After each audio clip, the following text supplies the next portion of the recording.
Mais 3 ans, pourquoi? Pour une formation uniquement à la guerre, à respecter la personne qui est en face, à quoi faire vis-à-vis d'elle?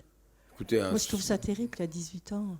un soldat, d'abord en Israël, c'est la conscription obligatoire. C'est 3 ans pour les hommes, 2 ans pour les femmes. Les femmes arrivent à obtenir des dispenses plus facilement. D'abord, un militaire, il apprend à tuer, d'une manière ou d'une autre. Il y a des règles, il y a aussi des individus. Vous avez des soldats qui se comportent très bien, vous avez des salopards,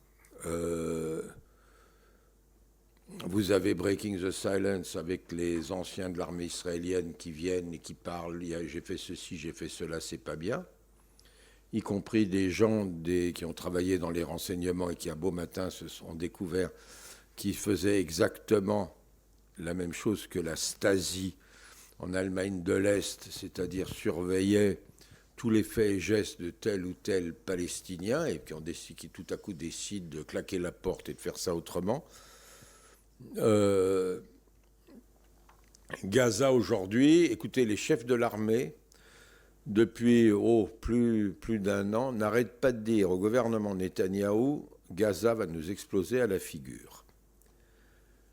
Vous ne pouvez pas avoir 2 millions d'êtres humains qui ont 4 à 6 heures d'électricité par jour, qui n'ont pas d'eau potable au robinet, qui vivent dans une poussière épouvantable, sur 300 et quelques kilomètres carrés, dans la concentration de population humaine une des plus fortes au monde, avec la plupart un fort pourcentage d'habitations encore détruites par la précédente guerre. L'argent ne rentre pas puisqu'il n'y a pratiquement pas d'activité économique. On n'arrive pas à exporter quelque chose. Donc l'armée n'arrête pas de dire au gouvernement il faut leur donner de l'électricité. Mais attention, Mahmoud Abbas ne veut pas. Mais Mahmoud Abbas, oui, il a son conflit avec le Hamas. L'intérêt que Gaza soit calme, c'est l'intérêt d'Israël, disent les militaires, les chefs de l'armée. On leur retape le système de filtration des eaux usées.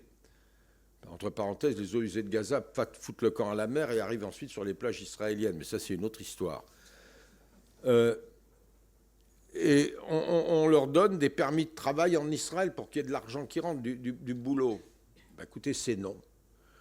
Au lieu de ça, l'armée israélienne se retrouve dans cette situation terrible face à des dizaines de milliers de types qui veulent passer. Parce que quand vous habitez Gaza, que vous n'avez pas d'électricité, pas d'eau, vous voyez à quelques kilomètres de l'autre côté, à l'ouest, de la lumière toute la nuit dans les kibboutz des environs, et vous voyez les tourniquets qui arrosent les pelouses, et vous n'avez rien à boire. Qu'est-ce que vous voulez faire? Les chefs de l'armée, je vous le dis, n'arrêtent pas de dire depuis beaucoup plus qu'un an, il faut régler ça. Ça va nous sauter à la figure. Et l'armée israélienne qui n'a pas une formation de CRS ou de flic, avec des jeunes de 18, 19, 20, 21 ans, se retrouve face à des milliers de mecs qui arrivent vers eux, et pas toujours avec de très bonnes intentions. Et ben écoutez, ils ont l'ordre de tirer, ça nous fait un bain de sang et un massacre qu'il y a aujourd'hui. Tout à l'heure, il y avait, je ne sais plus, 42, 43 morts, on a dû atteindre les 50 ou les 60, il y en aura encore beaucoup demain. Avec le problème, moi qui suis franco-israélien, de voir ces jeunes, ces mômes, se retrouver face à cette responsabilité de tuer l'autre. Et surtout d'avoir un comportement d'occupant face à l'occupé, ce qui est quelque chose de terrible, d'épouvantable. Je peux vous raconter des histoires là-dessus jusqu'à demain. Oui,